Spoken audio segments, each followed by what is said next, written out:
Complejidad y Gestión Pública, conducido por el maestro Guillermo Beltrán Castillo. Comenzamos.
Hola, muy buena tarde a todos los que siguen estas transmisiones de Estrategia Intelectual Global. Muy buenas tardes y bienvenidos a este programa número 7 de Complejidad y Gestión Pública.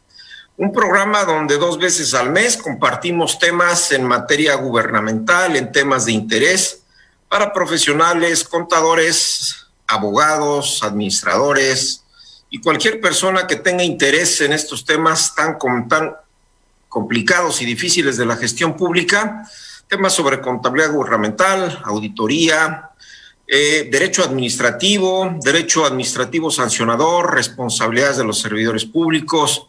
El día de hoy, un tema relativo a esto, el análisis de las faltas graves imputables a servidores públicos. Bienvenidos a este programa número 7. Soy su amigo Guillermo Beltrán Castillo y espero que pueda despertar parte del interés también como cultura general, como culturas de ciudadano, para poder incluso presentar denuncias, si queremos anónimas, como lo vamos a ver en este programa, los iremos comentando. Bien, vamos a revisar la frase relativa a la complejidad de este programa. Dice así: además de los conocimientos y de la experiencia, disponemos de otro instrumento para solucionar determinados problemas. Se trata de la intuición. Muchas veces ese sexto sentido, esa sensación de pensar sobre la posible solución respecto de un problema, pues nos puede dar más luz. Obviamente muchos dicen que la intuición no es otra cosa más que la suma de la experiencia, la suma de ese todo subconsciente de conocimientos que traemos de manera previa, pero bueno, se complementa. Esta frase está tomada de un libro que se llama Ciencias de la Complejidad, una teoría general de sistemas, pensamiento sistémico y aplicaciones en las ciencias económicas, ambientales y sociales. La invitación para que se acerquen, búsquenlo así, Ciencias de la Complejidad, teoría de sistemas, teoría general de sistemas, y bueno, encontrarán aplicaciones tanto para las ciencias duras como las matemáticas, como la física, pero también como para las ciencias sociales. Y esa es la parte del interés que vamos cada programa recordándolos e invitándolos se acerquen a estas cuestiones un tanto filosóficas, sí, pero créanme que cuando los empieza a ver uno reflejadas en la práctica diaria, pues empiezan a darnos ciertos frutos, sobre todo en la parte del orden que nos da la teoría de los sistemas. Bien, sin más preámbulos, les platico de qué vamos a ver el día de hoy. Miren, incluso como ciudadanos tenemos que saber que tenemos la posibilidad a partir de julio de 2017, que es la fecha que inicia el nuevo Sistema Nacional Anticorrupción, el sistema de responsabilidades de los servidores públicos con base en reformas constitucionales, con base en reformas de 2 leyes secundarias muy importantes, una en materia del Sistema Nacional Anticorrupción y otra en materia de responsabilidades administrativas, pues se abren otros panoramas. Ahorita que estamos en esta semana electoral, donde prácticamente vemos que el padrón electoral es cercano a los 94 millones de mexicanos, pero que curiosamente a lo mejor o quizá menos de la mitad, algo así como 47 millones, seremos los que vayamos el próximo domingo a ejercer nuestro voto. Pues la cuestión es, ¿por qué no vota la otra mitad? ¿Por qué luego vienen las sensaciones de decepción, de frustración, de falta de confianza hacia los gobernantes si no ejercemos ese derecho? Pero bueno, la investigación, la invitación está ahí abierta para que este domingo hagamos valer y no solamente votemos, sino que ya que tengamos al ganador, ya que esté ahí el presidente municipal, el diputado, el gobernador, pues tengamos también las herramientas para poderles exigir que cumplan de una mejor manera. Hace falta mucho trabajo a través de la sociedad civil, a través de organizaciones no gubernamentales para fomentar el conocimiento de estas herramientas. Y bueno, si somos ciudadanos, aún más si somos servidores públicos, pues con más razón estos temas nos pueden interesar. Algunos compañeros, abogados, contadores, pues forman parte de órganos de control, los llamados órganos internos de control, ya sea en la Secretaría de la Función Pública, en la Auditoría Superior de la Federación, en alguna entidad fiscalizadora de los estados, en las contralorías municipales. Son temas muy importantes que se están madurando. Son novedosos hasta cierto punto, después de obviamente casi 4 años que están en vigor estas disposiciones. Y bueno, y de estos temas iremos profundizando el día de hoy y bueno, en programas subsecuentes. De cualquier forma, bueno, mis datos están ahí en la plataforma de Estrategia Intelectual Global. De igual manera, síganos por ahí también, busquen nuestros podcasts que muy amablemente Estrategia Intelectual sube a la plataforma Spotify para poderlo escuchar en el automóvil, por ejemplo. Bien, ¿cómo inicia un procedimiento de investigación? O sea, ¿cómo investiga un órgano interno de control en los entes públicos? ¿Cómo empieza a investigar?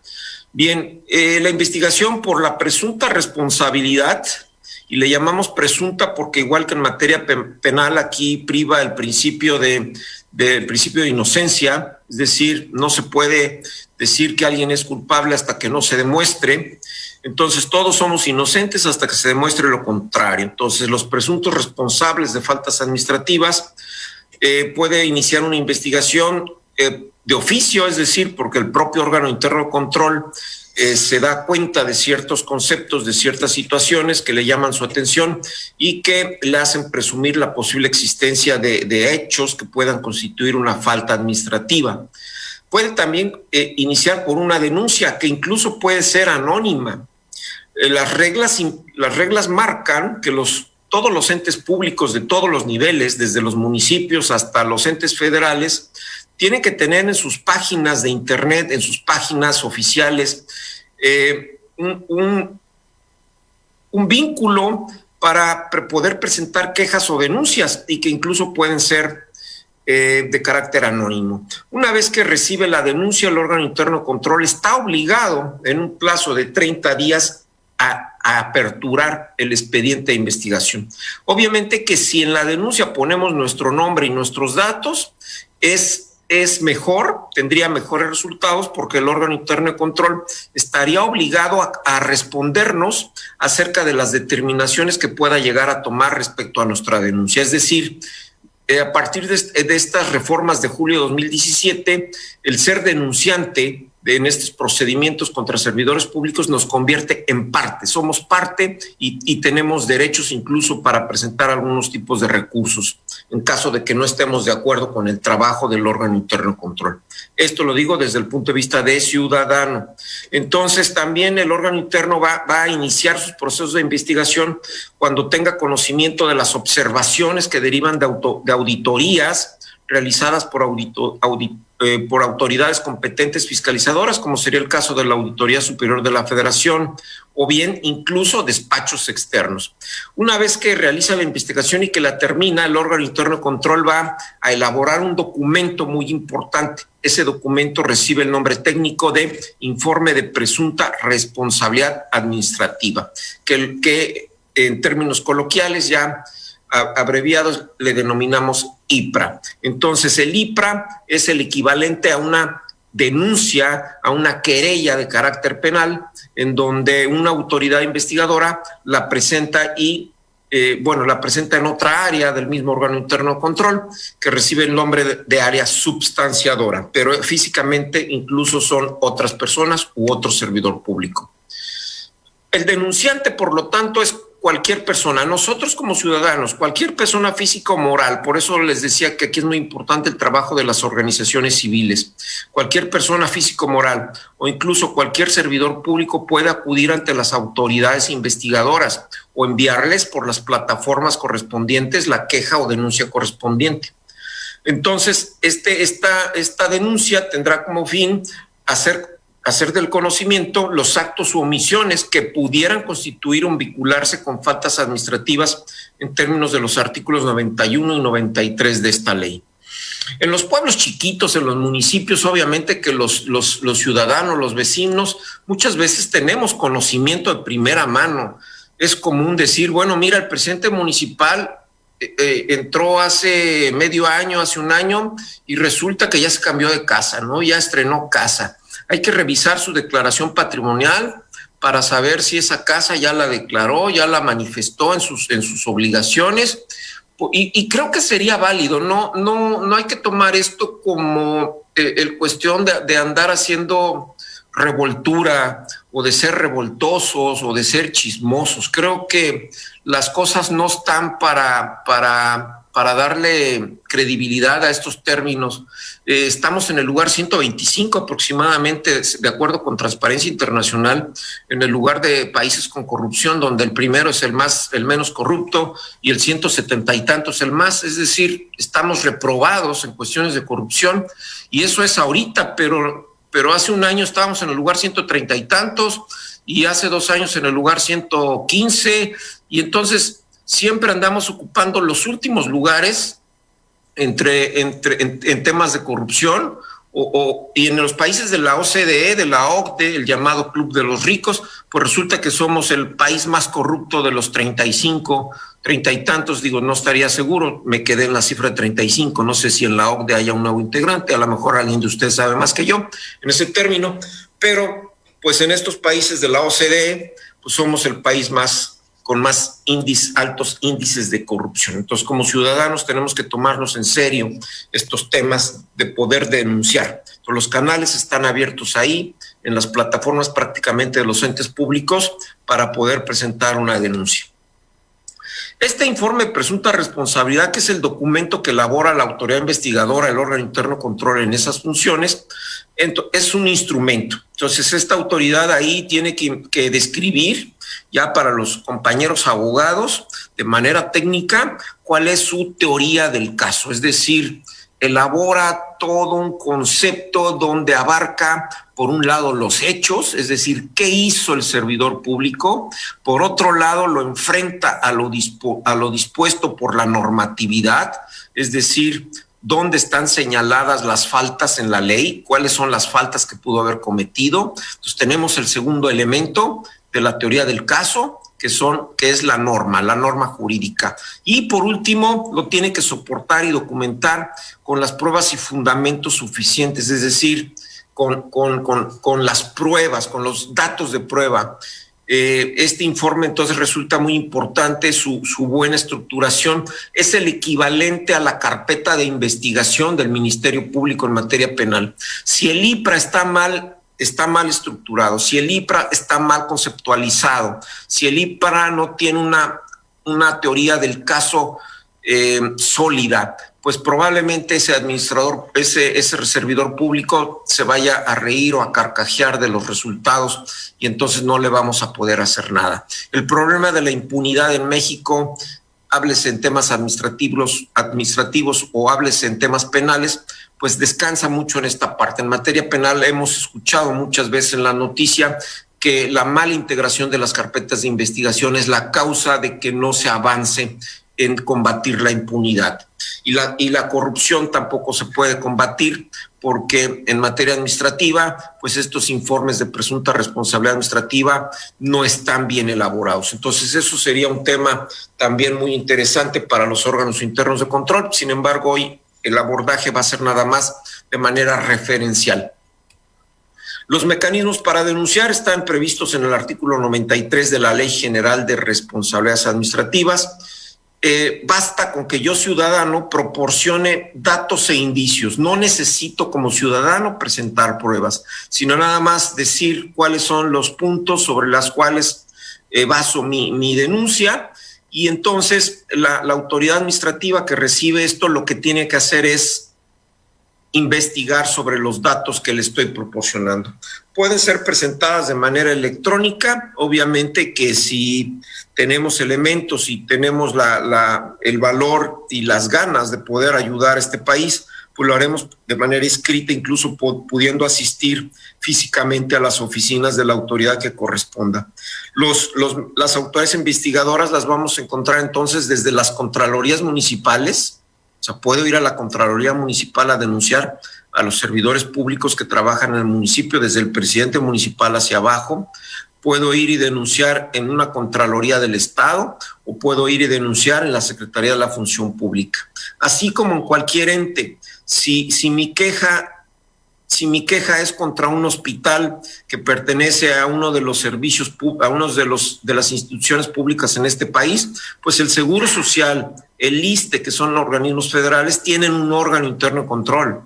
Y si son hospitales de servicios de salud en los estados, pues también tienen un órgano interno de control en esa entidad de servicios de salud que le están reportando a la Contraloría Estatal.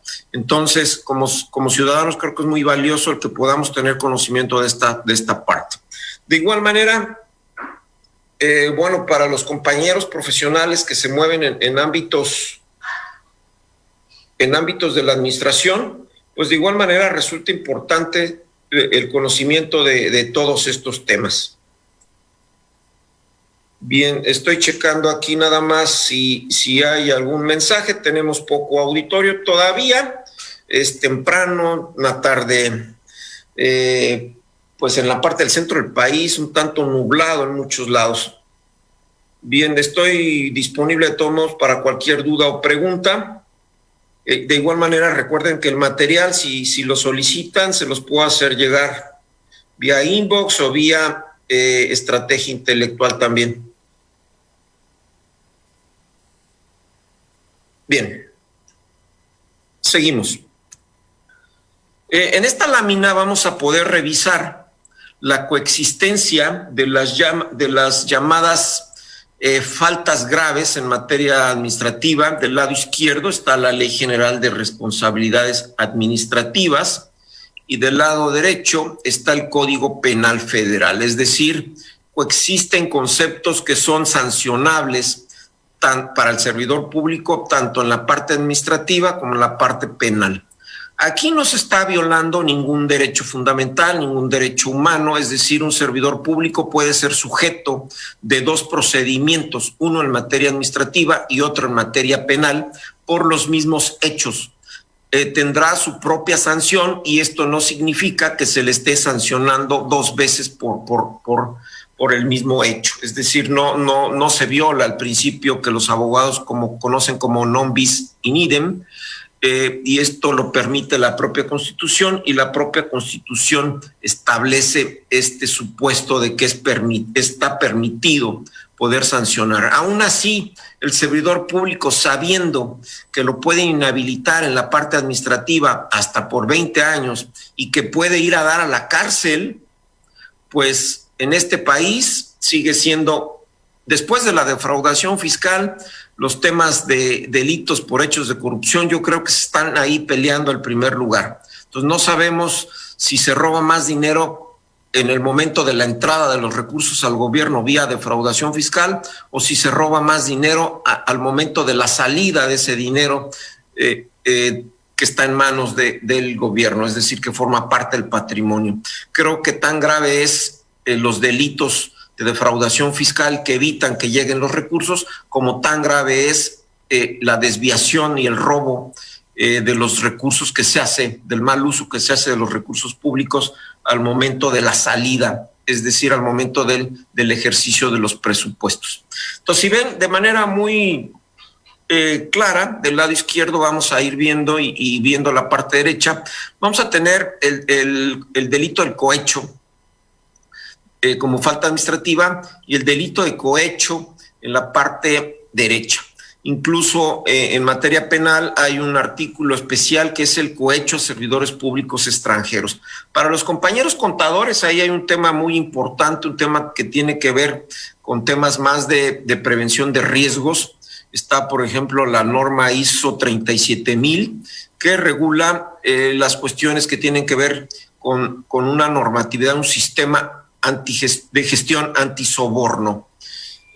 Tiene que ver también con temas de compliance y bueno, este cohecho de servidores públicos extranjeros se sigue pues, por los graves escándalos que ha habido. Recuerden el caso Odebrecht, ese tema de sancionar a servidores públicos en México con base en este artículo sería relacionado con temas similares al de Odebrecht. Entonces no son cosas que no sucedan, son cosas que desgraciadamente siguen sucediendo y que afectan muchísimo al país, porque son cantidades millonarias las que se pueden estar manejando en estos conceptos.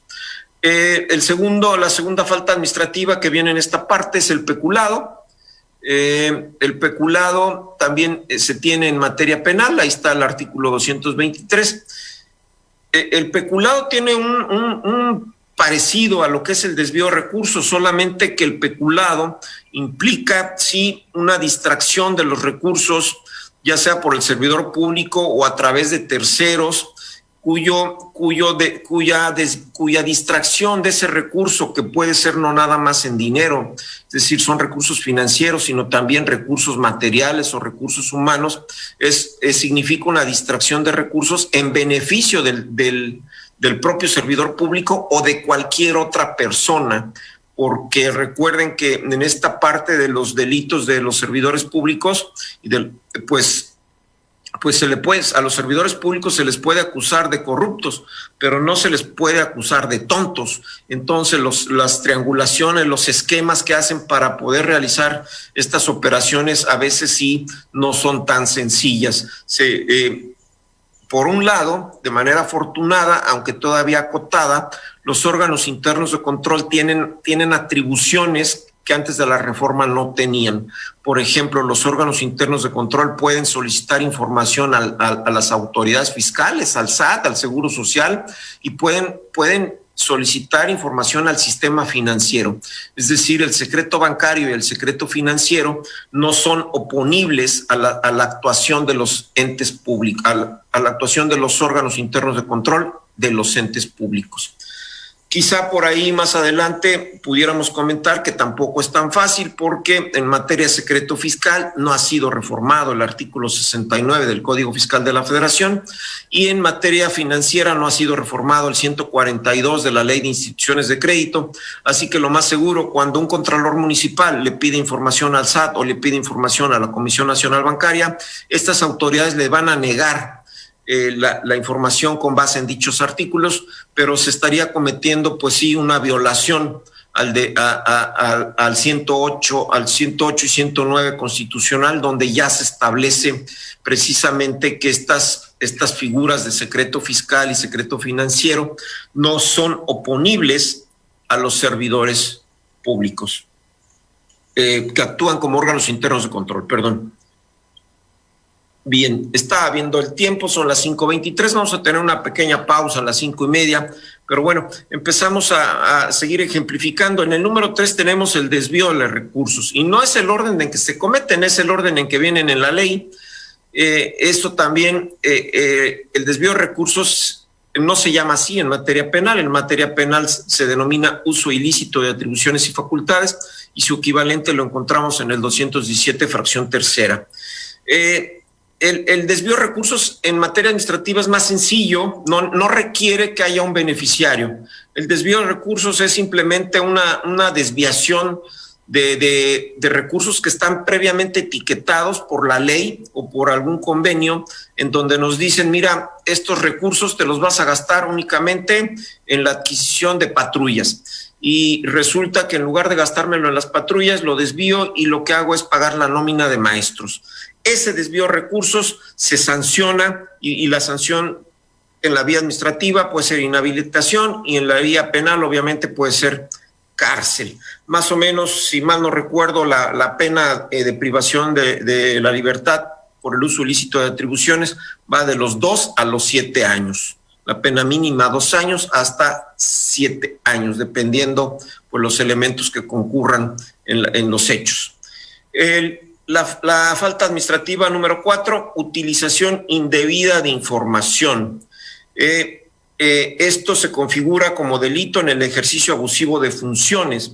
En materia penal, el ejercicio abusivo de funciones a partir de abril de 2012 es uno de los 2 delitos, porque nada más hay 2 delitos relacionados con hechos de corrupción que están previstos en el artículo 19 de la Constitución Federal y que se contemplan como delitos en los cuales se aplica la prisión preventiva oficiosa. Es decir, si un servidor público es cachado cometiendo este tipo de conductas, pues una vez que es llevado ante el juez de control, pues seguramente si está bien armada la carpeta de investigación con datos de pruebas suficientes, en esa misma audiencia será imputado y será vinculado a proceso y de la sala de audiencias pues no va a salir más que directo al reclusorio, es decir, será detenido de manera oficiosa por este ejercicio abusivo de funciones. Los delitos que habíamos visto anteriormente no. Si un servidor público se le imputa el cohecho, se le imputa peculado o uso ilícito de atribuciones, pues en la audiencia de imputación se le dará a conocer cuáles son los hechos que se le está imputando, pero de ahí se seguirá el proceso de investigación complementaria en libertad. Es una gran diferencia y decimos, aun y cuando muchos servidores públicos lo saben, pues sí no se está observando resultados. Sí es cierto y habría que reconocerlo, a partir de las reformas de 2017 también entraron en funcionamiento lo que se conocen como fiscalías especializadas en combate a la corrupción y tendríamos que reconocer que el número de delitos, sobre todo cuando hay cambios de gobierno, que eso es lo provechoso que hay que pensar, ¿no? Buscar la alternancia, provocar como ciudadanos la alternancia en el poder, porque ahorita prácticamente es la única alternativa y que a veces ni siquiera eso funciona para que exista una mayor denuncia de todos estos actos contrarios a la ley. Es decir, es obvio que si el nuevo presidente municipal, si el nuevo gobernador que va a entrar en funciones a partir de cierta fecha es de un partido que no es el mismo del gobernante actual, pues es obvio que, o por lo menos se tiene la expectativa de una mayor profundidad en los actos de investigación, en los actos para sancionar todo ese mar de impunidad en el que hemos estado viviendo por años y años y años. Entonces la alternancia es buena, los ciudadanos tendríamos que provocar esa alternancia. Sería formidable que pudiera garantizarse que volviéramos al esquema de la no reelección.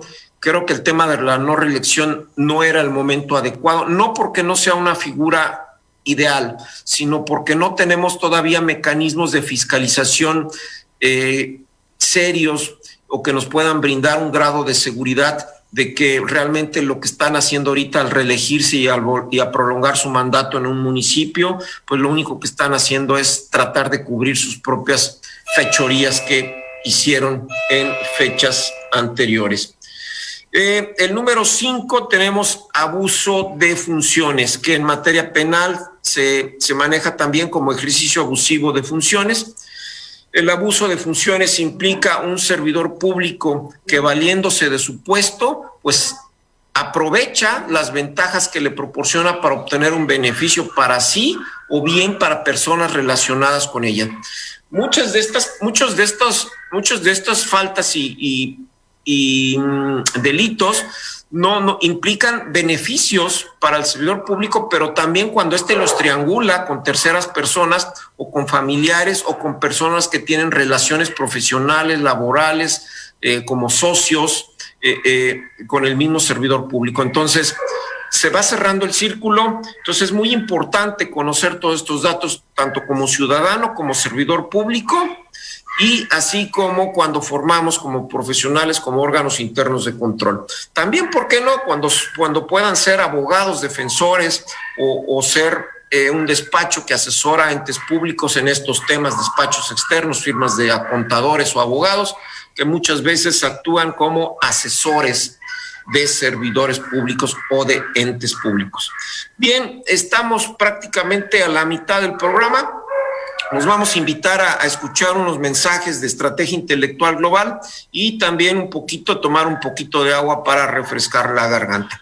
No se vayan, amigos, estamos con el tema y programa Complejidad y Gestión Pública aquí en Gestión Intelectual Global.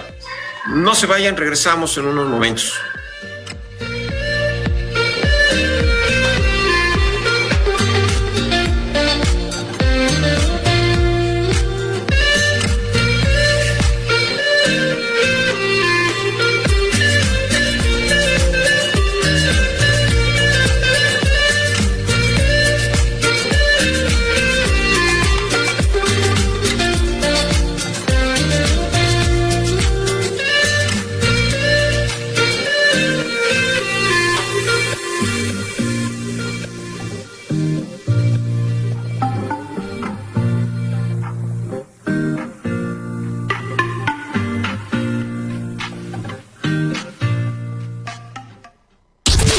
Vamos a una pausa. Escuchas Estrategia Intelectual. En Estrategia Intelectual, estamos conscientes en que lo único constante es el cambio. A lo largo de los años, pasamos por multitud de experiencias que pueden afectarnos positiva o negativamente, dependiendo de la interpretación que hagamos de las mismas y del modo que tengamos de afrontarlas. Negocios, vida, familia, capacitación, confianza, crecimiento. Estrategia intelectual. Estrategia intelectual. Cada cambio podría dejarnos en la posición de quejarnos sobre él, o bien asumir que la vida misma es sinónimo de cambio, y así provocar su aceptación con más facilidad. Estrategia intelectual. Sabiendo esto, en Estrategia Intelectual estamos preparados para distanciarnos emocionalmente de las dificultades y poner todos nuestros recursos para dar soluciones que beneficien a la sociedad. Para eso, tenemos un equipo de trabajo comprometido que se queda con la capacitadora en cuerpo y alma. Por eso, somos quienes hacen la estrategia intelectual más fuerte. Así es como nace Estrategia Intelectual Global. Más contenidos, más fuerza, más capacitaciones, más entrega, siempre más. Esto es Estrategia Intelectual Global. Mantenemos la esencia con valor agregado. Seguimos siendo la capacitadora. ¿Te perdiste uno de nuestros cursos? No te preocupes, puedes adquirirlo on demand. Entra a nuestra página www.estrategiaintelectual.com.mx y descubre todos los cursos que tenemos para ti. Adquiere el que más te guste y velo las veces que quieras. Somos Estrategia Intelectual Global. Misma esencia, pero con valor agregado. ¿Qué haces, amiga? Estoy buscando una capacitadora que sea acorde a mis necesidades, que tenga profesionales actualizados, capacitados y certificados, que me ofrezca contenidos de calidad, que me ayuden a mi desarrollo profesional. Tú lo que estás buscando es Estrategia Intelectual. Ellos son una capacitadora que te da todo eso y está dirigida a abogados, contadores, empresarios, emprendedores y psicólogos. Y lo mejor es que pueden estar siempre cerca de ti. Tienen cursos online y presenciales. Entonces, Estrategia Intelectual es mi mejor opción para mi capacitación.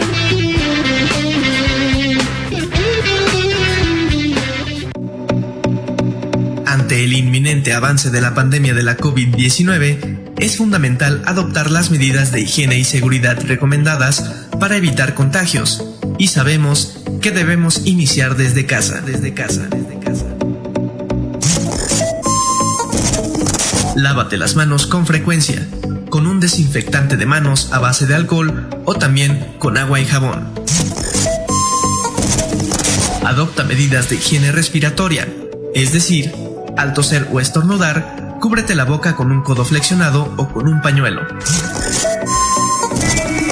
Evita tocarte los ojos, nariz y boca, es decir, tomar en cuenta que, si se toca los ojos, la nariz o la boca con las manos contaminadas, se puede transferir el virus de la superficie a uno mismo.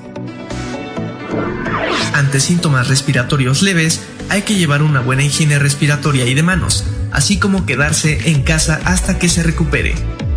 Cuidémonos a nosotros mismos y salgamos adelante ante este brote de infección con estrategia.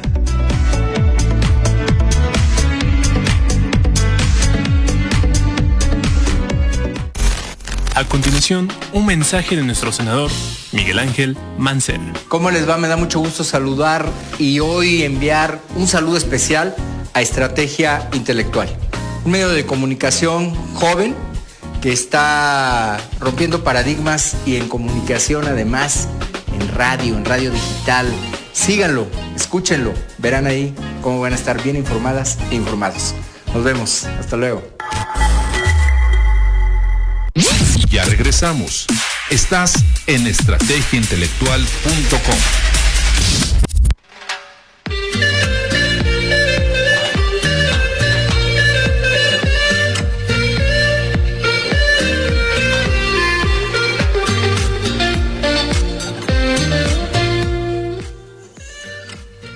Hola, nuevamente seguimos en esta sesión del día de hoy, jueves 3 de junio ya, de este año 2021, casi a la mitad del año, por terminar la primavera en 2 semanas, entraríamos al verano. Hay que seguir teniendo mucho cuidado, por ahí se habla de un rebrote, de una tercera ola, por allá por el sur, por Quintana Roo, y bueno, ojalá que no suceda y que sigamos vacunando, nos sigan las vacunas adelante. Estamos revisando el tema, en estos temas de gestión y administración y gestión pública, los temas de las faltas administrativas graves, un tema que decimos que como ciudadanos tendría que ser de interés porque son aquí los conceptos que los servidores públicos cometen constantemente y nadie les dice nada, nadie los está denunciando, y entonces tenemos que ejercer presión sobre nuestros gobernantes, no solamente el hecho de que los votamos cada 3 años o cada 6 años, los elegimos, sino que una vez que están en el puesto es cuando verdaderamente debería de empezar a ejercerse la democracia a través de la exigencia de los ciudadanos. A lo mejor me estoy oyendo muy utópico, muy soñador, pero bueno, vayamos tratando de ayudar a nuestros compatriotas en la medida que podamos y en la medida cada uno de nosotros en el nicho que nos corresponde, en el puesto que tenemos en la sociedad y desde nuestras labores de profesionales.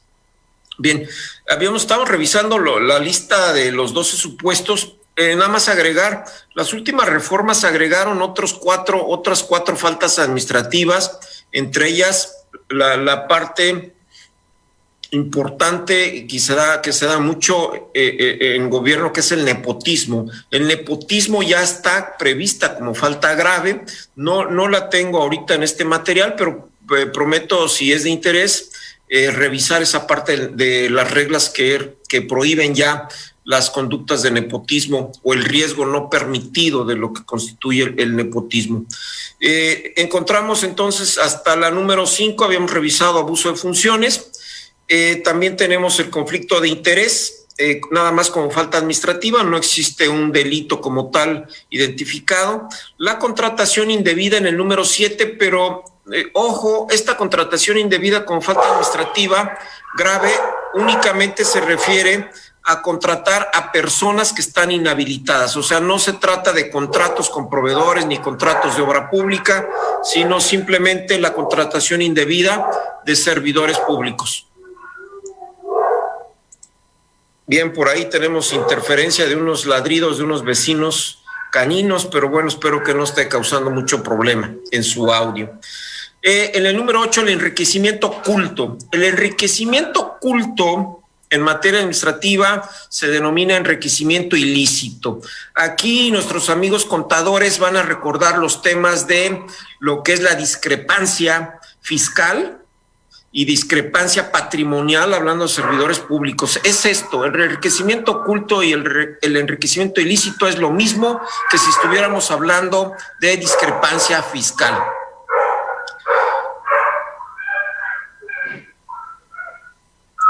Déjenme.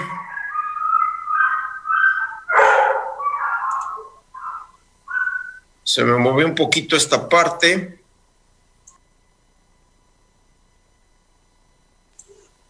Perdón, es que hay mucha interferencia de ladridos y de ruido canino, entonces un poquito molesto para mí, espero que no le esté molestando. El enriquecimiento oculto o ilícito, junto con el delito de ejercicio, del ejercicio abusivo de funciones, son los dos únicos delitos que están previstos como delitos graves, por así llamarlos. ¿Por qué? Porque desde el momento de la audiencia de imputación y vinculación, si existen los elementos de prueba suficientes, el servidor público es detenido, es decir, lo que se conoce como prisión preventiva oficiosa. No se requiere que se le pida al juez que se detenga o que se dicte la pena, la medida precautoria de prisión, porque la misma Constitución ya lo prevé. El tráfico de influencias es otra falta administrativa grave, de igual manera existe en materia penal. Y luego hay algunas cuestiones que son en materia administrativa que no existen como delitos, aunque pudiera ahí buscarse algún tipo penal parecido. El encubrimiento que básicamente pues va encaminado a los servidores públicos que no delatan o no denuncian oportunamente a los demás servidores públicos, el desacato cuando no se cumplen sobre todo con rendir información hacia autoridades, sobre todo judiciales, y por último la obstrucción de justicia, que va encaminada también a que los órganos internos de control no entorpezcan las propias investigaciones y no sean los propios órganos de control quienes oculten o traten de disimular o hacer menores la parte de la incidencia de estas faltas administrativas. A grandes rasgos estos serían. Hay algunos otros delitos que vienen implícitos de la parte derecha que no están tipificados como faltas graves, como la desaparición forzada de persona, que ese sí, pues una cuestión un poquito más apegada a cuestiones de seguridad pública, aunque también participan servidores públicos, obviamente, la coalición de servidores públicos, la concusión, que es cuando dos servidores públicos se ponen de acuerdo, y aquellos actos de intimidación, es decir, las conductas en materia penal son más en número, pero aparte los tipos penales pues están mejor trabajados. Sí, la Ley General de Responsabilidades Administrativas tiene muchos errores de diseño, muchas cuestiones que pueden constituir una puerta giratoria donde el servidor público se puede librar. Bien, pasemos entonces a revisar el primero, nada más para ejemplificar la forma tan difícil que tienen, el trabajo tan difícil que tienen los órganos internos de control para adecuar, y es parte de las razones por qué ante un mal trabajo de un órgano interno de control, ante un mal informe de presunta responsabilidad, se crean todas estas puertas giratorias, o este concepto de impunidad sigue a toda su expresión. El IPRA, como lo mencionamos, que es el informe de presunta responsabilidad administrativa, que es el resultado del expediente de investigación, es el equivalente a la carpeta de investigación del Ministerio Público en materia penal. Hemos escuchado muchas veces que ante la deficiente integración de las carpetas de investigación, resulta que los delincuentes pues ven la oportunidad, con una buena defensa, de poder eludir o dejar atrás o salirse, escaparse de la acción de la justicia. Lo mismo pasa en materia administrativa, pero vamos a ejemplificar aquí nada más esta parte de la complejidad. Miren, el cohecho está definido de esta manera, está separado ahorita por renglones porque esto permite un análisis un poquito más a conciencia de qué es el trabajo que tiene que hacer el órgano interno de control. Entonces, si alguien que me está escuchando es órgano interno de control, tiene que hacer este ejercicio, y esto sería válido incluso para los ministerios públicos. Si quiero encuadrar a un servidor público por las conductas que realiza, por las conductas que ya investigué, con esta figura del cohecho, tengo que ir analizando en qué parte de todos estos supuestos del tipo administrativo se configura su conducta. Primero, voy a leer los primeros párrafos. Cada punto dice: el servidor público que exija, acepte, obtenga o pretenda obtener por sí o a través de terceros, con motivo de sus funciones, cualquier beneficio no comprendido en su remuneración como servidor público. Hasta ahí es una parte. Pero ojo, tenemos que configurar todos los elementos objetivos de este tipo administrativo, de esta definición, de esta hipótesis, porque si nos falta uno, entonces el servidor público pues se nos va a ir, se nos va a escapar. Si no está bien integrada la carpeta de investigación del Ministerio Público, si no está bien integrada el expediente de investigación, se nos va a caer el asunto. Voy a hacer extensivo esta definición, aunque si bien esta está tomada del artículo 52 de la Ley de Responsabilidades Administrativas, prácticamente la conducta y el mecanismo de cómo funciona este razonamiento lógico de encuadramiento, de encuadrar la hipótesis legal con los hechos cometidos por un servidor público son exactamente iguales. El ejercicio mental, el ejercicio de lógica implica el mismo esfuerzo.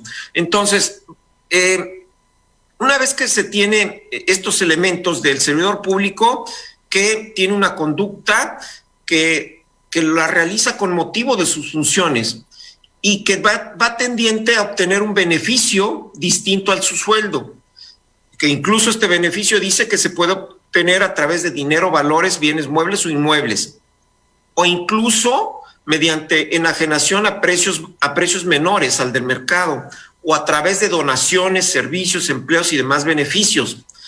Luego termina diciendo que este beneficio incluso, además del servidor público, puede ser para su cónyuge, para parientes consanguíneos o parientes civiles, o incluso para otras terceras personas con las cuales tiene relaciones. Ahora, vamos a ver este cuadro, porque si yo lo veo en texto, es más complicado que si se los muestro de manera gráfica. Miren, aquí está de manera gráfica todas las variables que forman parte de lo que conocemos como la falta grave del cohecho. Entonces, miren, hagamos este ejercicio. Tomemos la primera columna, el sujeto, y ahí tenemos dos variables, que es el numerito que está aquí abajo. ¿Sí me siguen? Entonces, aquí tengo dos variables, el servidor público o bien cualquier persona que se le considere tercero. Cualquier persona distinta a él va a ser un tercero. Ahora, ¿qué hacen estos sujetos? Llevan a cabo conductas. Las conductas prohibidas, el riesgo no permitido por la norma son estas cuatro conductas. Exigir dinero o cualquiera de estos 8 beneficios.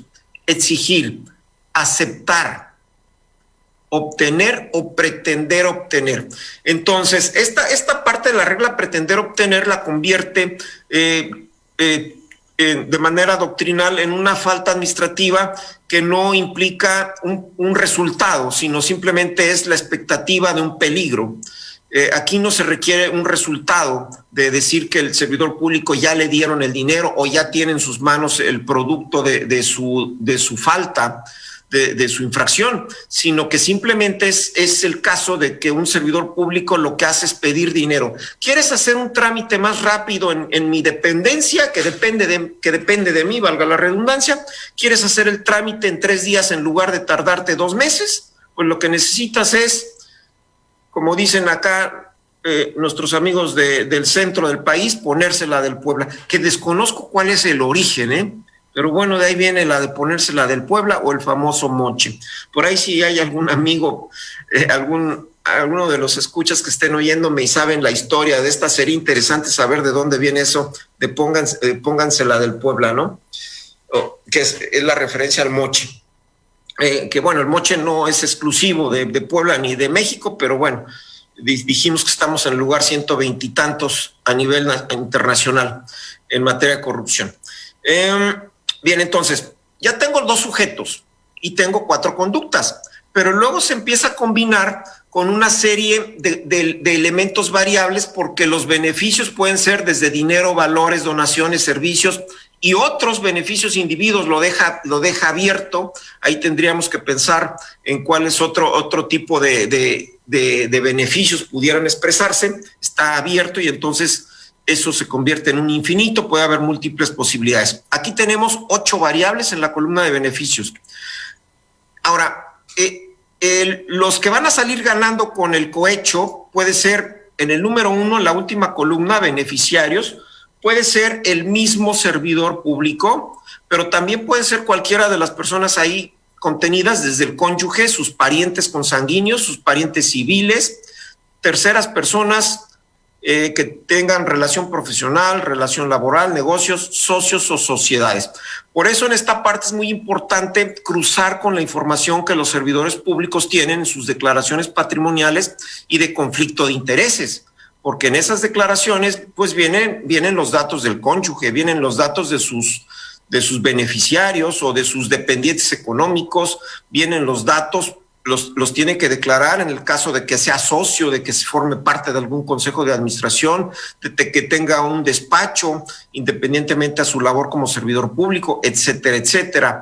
Entonces, el órgano interno de control lo que tiene que hacer es revisar muy bien, tener un cuadro similar a este por cada una de las 16 faltas administrativas graves y hacer este razonamiento. El órgano interno de control tiene que armar muy bien su teoría del caso. Su teoría del caso va a ir formada en la parte del fundamento legal por estos fundamentos, por este análisis de la norma, y lo único que tiene que es buscar la conducta. Entonces, cuando vemos a la conducta ya concreta, puede ser que tengamos un servidor público que le pide dinero al público, con el cual tiene nexo su dependencia. Digamos, es la dependencia en donde se hacen los trámites de las placas y los permisos de automóviles. Entonces, aquel servidor público que siempre está pidiendo dinero, está pretendiendo obtener. Entonces va con este sujeto y esta conducta. El beneficio normalmente lo pide en dinero, pero no es ajeno a que le regalen una gallinita, que sería una gallinita, es un bien mueble mostrenco, lo llama el Código Civil. Un animalito es un bien mueble mostrenco, sería el tercer elemento. Y el cuarto elemento objetivo, que tenemos que saber quién es el beneficiario. Entonces, el servidor público pretende dinero, pretende obtener dinero y que ese dinero se lo den a él mismo. Entonces, si ven esta combinación aquí en la parte de abajo, hago un análisis de las variables en el cohecho. Y de esta manera es más fácil para quien realiza el documento del informe de presunta responsabilidad administrativa, es más fácil cuadrar la conducta, los hechos que suceden con la hipótesis prevista en la ley. El artículo 52 entonces contiene 2 variables en cuanto al sujeto, 4 variables en cuanto a conductas, 8 en beneficios y 9 beneficiarios. Si multiplicamos 2 por 4 por 8 por 9, nos da 576 combinaciones posibles. Tanto en una denuncia de carácter penal como en un procedimiento de responsabilidad administrativa, si se logra encuadrar la conducta del servidor con los elementos objetivos que estamos revisando de manera exacta, es decir, tengo los datos de prueba de que el servidor público a través de terceros, los llamados coyotes, acepta dinero, acepta valores, acepta muebles, y que esos beneficios se le depositan o se le hacen llegar a una cuenta de un familiar, de un pariente. Y aquí están los elementos de prueba, que esa parte de los elementos de prueba pues tampoco es tan sencillo, pero sí requiere de investigación a partir sobre todo de lo que nos puedan declarar pues las mismas personas denunciantes, que puede ser un servidor público, una persona del público en general, de los usuarios de los servicios del ente, o bien puede ser otro servidor público, o bien puede ser cualquier otro testigo. Entonces, nada más para reflexionar, qué complejo. Y aquí viene una de las razones por las cuales, si tenemos órganos internos de control, si tenemos ministerios públicos que no están debidamente capacitados, que no tienen la experiencia en los temas tan complicados de la administración pública, porque el Ministerio Público, el órgano interno de control que funge como autoridad investigadora, puede ser abogado. Pero los abogados no dominan la contabilidad general, no dominan la contabilidad gubernamental, no dominan temas de auditoría, no dominan temas de administración pública, como sería el manejo de la multiplicidad de leyes que hay en materia de adquisiciones, en materia de obra pública, reglamentos, en materia de disciplina financiera, en materia presupuestal. Lo ideal es siempre en los órganos internos de control tener equipos de trabajo que se reúnan en comités en donde estén revisando constantemente la integración de los expedientes de investigación, que estén profundizando y que se facilite la investigación, porque dijimos, si el día de hoy le pregunta un órgano interno de control, le solicita por escrito al SAT o le solicita por escrito a la Comisión Nacional Bancaria información sobre un servidor público, no la va a obtener, se la van a negar, cuando la misma Constitución le establece la posibilidad de hacerlo. Entonces, desgraciadamente ha habido una falta de responsabilidad por parte en este caso, del Poder Legislativo, de las mismas autoridades, porque no han realizado las reformas necesarias, tanto dijimos en el artículo 69 de Código Fiscal como en el 142 de instituciones de crédito, de Ley de Instituciones de Crédito, para poder ya resolver este problema. Entonces, en los órganos internos de control tendrían facultades quizá un poquito menores, pero tendrían facultades similares a las que ya tiene la Unidad de Inteligencia Financiera. Entonces, el tema de revisar las declaraciones patrimoniales de los servidores públicos, entonces sí tendría mayor relevancia. Lo ideal en este país es que las declaraciones patrimoniales de los servidores públicos las revisara el SAT. Me van a decir, ay, es que eso va a ser terrorismo fiscal, pero para estar en el lugar 125 de corrupción en el mundo, creo que a grandes problemas, grandes soluciones. La declaración patrimonial tendría que estar siendo revisada por el SAT y no por los múltiples órganos internos de control que hay repartidos en todo el país. Imagínense, casi 500 municipios, 450 y tantos municipios, 450 y tantos presidentes municipales presentando sus declaraciones patrimoniales que nadie las revisa. Y que a lo mejor ahí están ocultando los inmuebles que no declaran y están ocultando las cuentas bancarias y están ocultando toda la información que tienen a través de terceras personas, como sus cónyuges. Entonces, sí es muy importante como ciudadanos tomemos conocimiento de todos estos mecanismos. Ya habíamos dicho que podemos incluso como simples ciudadanos presentar denuncias anónimas si queremos. Obvio, lo recomendable es que le pongamos nombre y asumamos esa responsabilidad que nos corresponde.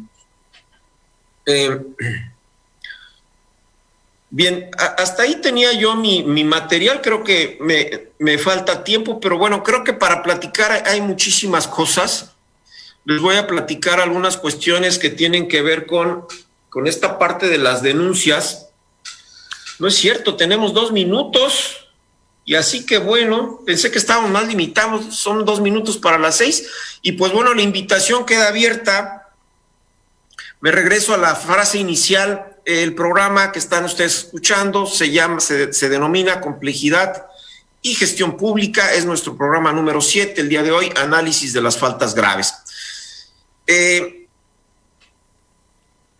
Para los que se interesen en temas afines a temas de la complejidad, búsquenlo así. Hay muchísimo material que se conoce como Ciencias de la Complejidad, Teoría General de Sistemas, son 2 temas afines y créanme que pueden encontrar ciertas metodologías que les van a permitir una mejor visualización en el trabajo, en sus áreas administrativas, en las áreas contables, en las áreas de gestión pública. Y obviamente esta complejidad no ha demostrado totalmente su importancia en otras ramas, pero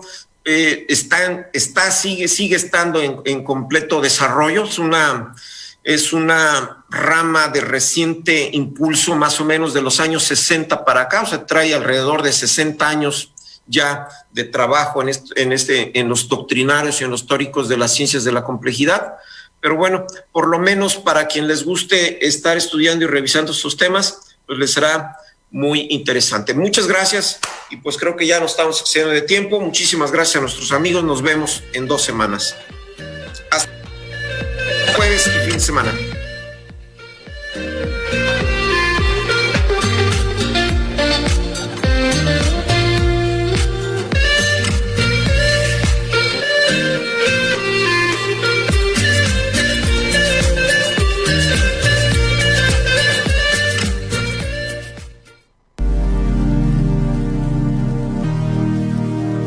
Gracias por sintonizar la emisión del programa Complejidad y Gestión Pública con el maestro Guillermo Beltrán Castillo. Sigue escuchando Estrategia Intelectual Global.